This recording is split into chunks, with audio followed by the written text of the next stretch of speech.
नमस्कार, मैं हूं पवन त्यागी। सुप्रीम कोर्ट ने दिल्ली सरकार बनाम एलजी विवाद में जो आदेश दिया था, उसके बाद जिस तरह से दिल्ली सरकार ने दिल्ली के आईएएस, आईपीएस और दानिश अधिकारियों को परेशान करना शुरू किया, जब उसकी कंप्लेंट गृह मंत्रालय को पहुंची तो केंद्र सरकार ने एक अध्यादेश के जरिए सुप्रीम कोर्ट के फैसले को पलट दिया। अब उसके मामले में जब दोबारा सुप्रीम कोर्ट में केजरीवाल सरकार पहुंची तो सुप्रीम कोर्ट ने उसको अब जो है संविधान पीठ को भेजा है। इस मामले में फैसला होना बाकी है, लेकिन इससे पहले सुप्रीम कोर्ट ने सरकार को यह कहा था कि अभी तक क्योंकि इसके विषय पे कोई स्पष्ट कानून नहीं है, तो केंद्र सरकार इस मामले में एक कानून ले आए ताकि ये विवाद खत्म हो। सुप्रीम कोर्ट की गाइडलाइन के बाद ही ये तय हुआ कि अब इस मामले को आगामी जो सत्र आएगा उसमें एक बिल के जरिए इसको कानून का रूप दे दिया जाएगा, यानी इस बिल को पास करा दिया जाएगा, जिसमें दिल्ली सरकार का जो ये अधिनियम है इस पर बाकायदा मोहर लग जाएगी और एक कानून बन जाएगा कि जो भी आईएएस, आईपीएस और दानिश अधिकारी हैं उनका ट्रांसफर और पोस्टिंग का अधिकार ये दिल्ली के एलजी का होगा। इसके पहले भी व्यवस्था यही थी और इसको लेकर के आपको बता दूं कि जब ये जो सत्र है अभी मानसून सत्र, इसमें जो बिल पेश होंगे उनकी लिस्ट आई और उस लिस्ट में सबसे ऊपर वही बिल है जिसकी चर्चा काफ़ी दिनों से चल रही है, जिसको गाइडलाइन सुप्रीम कोर्ट ने किया। बीजेपी के पास लोकसभा में पहले से ही बहुमत है, राज्यसभा में यह समझा जा रहा था कि बहुमत में किन्हीं 2-4 दलों की जरूरत पड़ सकती है, लेकिन अब जिस तरह से पिछले दिनों 36 दल भारतीय जनता पार्टी के सपोर्ट में आए हैं तो स्पष्ट हो गया कि पूर्ण बहुमत के लिए जो संख्या बल चाहिए उससे भी कहीं ज्यादा अब राज्यसभा में भी बहुमत है। जब आम आदमी पार्टी यानी केजरीवाल को यह दिख गया कि भैया अब तो यह बिल पास होके रहेगा, तो उनको लग गया कि अब तो चलनी नहीं है।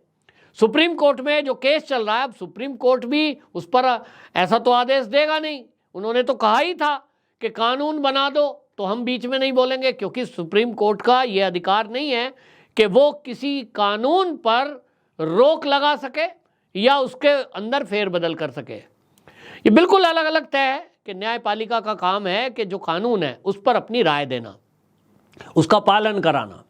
अभी तक कानून नहीं था, इसलिए उन्होंने अपनी सलाह दे दी। ठीक है भाई, दिल्ली सरकार क्या मांग कर रही है? दिल्ली सरकार कह रही है साहब हम सरकार में हैं, लेकिन अधिकारियों का ट्रांसफर पोस्टिंग हमारे हाथ में नहीं है और एलजी साहब हमें तंग कर रहे हैं, जिससे हमें काम करने में दिक्कत हो रही है। अब सुप्रीम कोर्ट ने ऐसे देखा उसे हल्के में कि भाई आपस में लड़ रहे हैं, तो चलिए हम काम बांट देते हैं, दिल्ली के एलजी को कानून व्यवस्था दे देते हैं, बाकी काम भाई सरकार करेगी। हालांकि ये बात अलग है कि जिस समय मिलोड साहब ने वो टिप्पणी की थी कि अगर अधिकारियों का ट्रांसफर पोस्टिंग और वो सरकार के पास नहीं होगा तो सरकार काम कैसे करेगी, इसको लेकर विवाद उठा था। लेकिन कुल मिलाकर राघव चड्ढा जो कि राज्यसभा के सदस्य हैं, अब वो जगदीप धनखड़ को पत्र लिख रहे हैं। वो कह रहे हैं कि साहब ये जो अध्यादेश के मामले पे बिल आ रहा है इसको आप रोक दीजिए। क्यों रोक दें भाई? तो 3 कारण वो गिना रहे हैं। वो कह रहे हैं कि एक कारण तो ये है कि साहब ये सुप्रीम कोर्ट ने इस पर रोक लगाई थी और ट्रांसफर पोस्टिंग का जो अधिकार है अधिकारियों का वो तो हमें दिया था। तो एक कारण तो ये है कि सुप्रीम कोर्ट में संविधान पीठ ने इस पर केस चल रहा है अभी, और अभी वो पेंडिंग है और संविधान पीठ से जब फैसला आएगा तो अपने आप पता लग जाएगा। तो इसलिए एक कारण तो ये गिनाया। दूसरा उन्होंने कहा कि इसमें अनुच्छेद जो है इसका अनुच्छेद है 339 ए, ये सेवाओं पर नियंत्रण करता है कानून और कहता है कि सेवाओं पर नियंत्रण दिल्ली सरकार का होगा। तो भाई इसके कारण से ये जो बिल आ रहा है इसकी जरूरत ही नहीं है, पहले से कानून में है। अब राघव चड्ढा जी को कौन बताए, आप सांसद तो हैं, अच्छी बात है, माननीय सांसद हैं, लेकिन भाई पहली बात आपने कही कि वो जो सुप्रीम कोर्ट में केस चल रहा है संविधान पीठ को गया हुआ है, ऐसे में सुनवाई की जरूरत क्या है? तो आपने यदि वो कानून ठीक से पढ़ा होता तो आपको पता चलता कि सुप्रीम कोर्ट ने ही जब दिल्ली सरकार को ट्रांसफर पोस्टिंग का अधिकार दिया था उसी में दिल्ली के केंद्र की सरकार को यह कहा था कि केंद्र सरकार चाहे तो इस पर कानून बनाए, और उसकी गाइडलाइन का ही पालन किया जा रहा है। और वो केस तो आगे चलेगा ही। भाई सुप्रीम कोर्ट को यह सपना कहां से आएगा कि ये जो बिल आ रहा है ये बिल मानसून सत्र में ही आ जाएगा। सुप्रीम कोर्ट को तो ये सपना आएगा नहीं, वो कैसे मान ले, किसी के कहने पे क्यों मान ले। उसके पास रूटीन में जब केस आ रहा है डेट पर, वो सुनवाई कर रहा है, उसको लगा कि इसे संविधान पीठ को भेज देना चाहिए, 5 जजों की संविधान पीठ को भेज दिया। वो इस भरोसे थोड़े ही रुकेगा कि देखते हैं भाई केंद्र सरकार ने हमारे आदेश पर काम किया कि नहीं किया, हमारी सलाह जो हमने दी थी मानी कि नहीं मानी। वो अपने तरीके से काम कर रहा है। और इसीलिए आपको बताएं कि वो जो संविधान पीठ को भेजा गया है, इसका मतलब ये नहीं है कि आप राज्यसभा लोकसभा में उस पर चर्चा नहीं कर सकते। हाँ, अब आप दूसरा पॉइंट कह रहे हैं कि साहब पहले ही जो वो कानून है 239AA, वो कहता है कि सरकार के हाथ में दिल्ली का जो सेवाओं पर नियंत्रण रहेगा। कौन मना कर रहा है?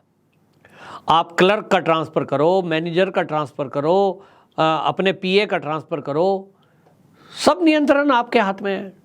प्रमोशन, ट्रांसफ़र, पोस्टिंग, लेकिन किसका? उसमें आगे पढ़ो साहब, उसमें लिखा है, जो अध्यादेश भी लाया गया है, केवल आईएएस, आईपीएस, दानिश अधिकारी, यानी ए कैटेगरी के जो अधिकारी हैं उनका ट्रांसफर पोस्टिंग ये केवल एलजी के हाथ में रहेगा। तो बाकी तो सारे आपके हाथ में है। चपड़ासी, clerk, manager, supervisor, doctor, engineer, खूब ट्रांसफर करो, खूब पोस्टिंग करो, कोई नहीं रोकेगा। तो आप राज्यसभा जो सभापति हैं जगदीप धनखड़ जी को पत्र लिख रहे हैं, तो कानून की जानकारी दे रहे हैं। जगदीप धनखड़ जी ने तो पिछले दिनों डांट लगाते हुए यही तो कहा था। ये जब बैल में खड़े होकर चिल्ला रहे थे कि आम आदमी पार्टी के जो राज्यसभा के सांसद हैं संजय सिंह और राघव चड्ढा दोनों, तो जगदीप धनखड़ जी ने उस समय क्या कहा था कि आप दोनों राज्यसभा के सांसद हैं, कानून समझिए, कानून को पढ़िए, कानून को जानिए, इस तरह की हरकत ना करिए।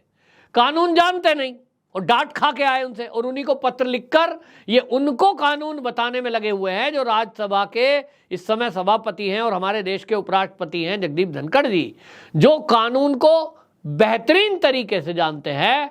वो भैया सुप्रीम कोर्ट में बहुत जाने माने वकील रह चुके हैं, हाई कोर्ट में रह चुके हैं, अच्छे से उनको कानून पता है। मोदी जी इसीलिए उनको लाए कि आप कम से कम उनको कानून में बहका नहीं सकते। तो राघव चड्ढा जी कोशिश कर रहे हैं कि उनको कानून पढ़ा दूं। वो पढ़े पढ़ाए मास्टर है वो इस काम में। तो आप पढ़ो, जरूरत आपको है। जगदीप धनखड़ जी ने कहा है पढ़ो, तो पढ़ते नहीं है ना, इसीलिए आप चिट्ठी में लिख रहे हो कि जी ये वाला कानून। अब उन्होंने तीसरा पॉइंट बता रहे हैं।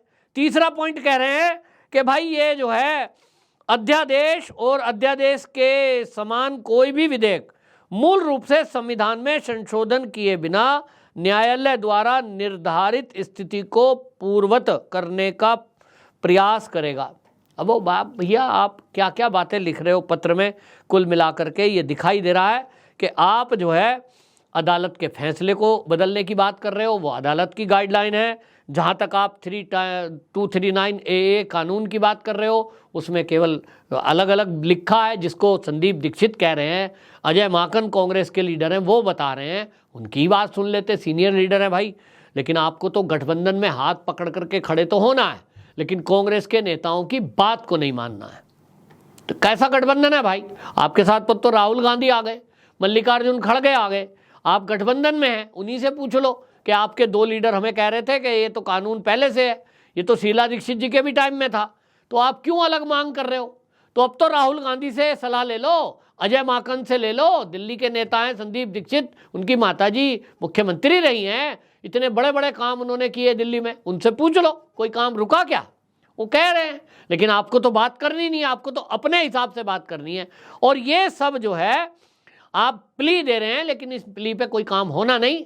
अब ये बिल पास होकर रहेगा, कानून बनकर रहेगा, क्योंकि ये बहुत ज़रूरी है। और आप सबको याद होगा कि जब सुप्रीम कोर्ट ने दिल्ली सरकार को ये अधिकार दे दिया था कि ट्रांसफ़र पोस्टिंग का अधिकार आपको है, उस समय आपको याद होगा जो दिल्ली में विशेष सतर्कता सचिव है राजशेखर, उनके ऑफिस से जो सबूत हैं भ्रष्टाचार के दिल्ली सरकार के विरुद्ध, और खास तौर पे उसमें एक सीएनजी घोटाला है जिसको राजशेखर जी कह रहे हैं कि उसमें मुख्य दोषी, मुख्य आरोपी केजरीवाल है, और इसीलिए वो फाइलें ऑफिस से इनके गायब करा दी। ये बहुत बड़ा आरोप है। सोचिए अपने आप को बचाने के लिए किस तरह से नियमों का दुरुपयोग किया गया। तो आज उन्हीं नियमों को आप बताओगे जगदीप धनखड़ जी को और वो मान लेंगे, ऐसा सोच रहे हो? केवल आप पत्र को लिखकर ये दिखा रहे हो कि साहब हम कोशिश कर रहे हैं। केंद्र सरकार में मोदी जी हैं और अमित शाह हैं।